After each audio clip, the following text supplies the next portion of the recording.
If it is not, I would then, the Supreme Court has said that it is appropriate at that point in time to consider the text once again, the principles of statutory construction, and also that it is appropriate at times to consider legislative history. Okay.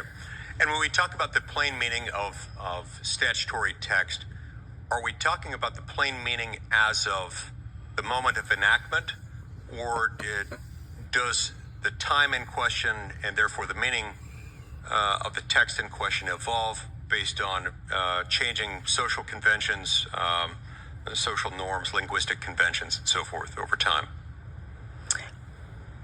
I believe that it's gaining an understanding at the time that it was adopted. The time of enactment.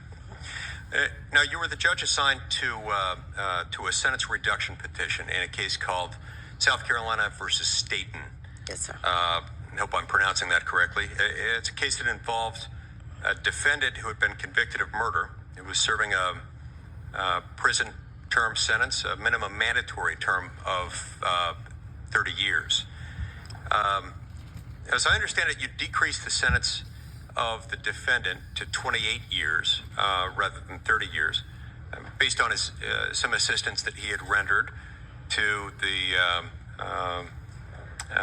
police, to the Department of Corrections officer who was assigned to a case. You did this even though South Carolina's murder statute clearly states that no convicted defendant is eligible for parole or for early release or for good time credits of any kind under these circumstances. How did you decide that early release for that defendant was appropriate in spite of the statutory language? Thank you, Senator. In considering that statute, I looked to the statute. I considered that statute was enacted after the mandatory minimum statutes. The statute specifically states that the motion can only be brought on the motion of the state or the prosecutor or the attorney general.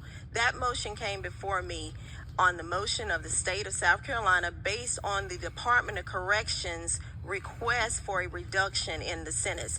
And I believe the captain of the Department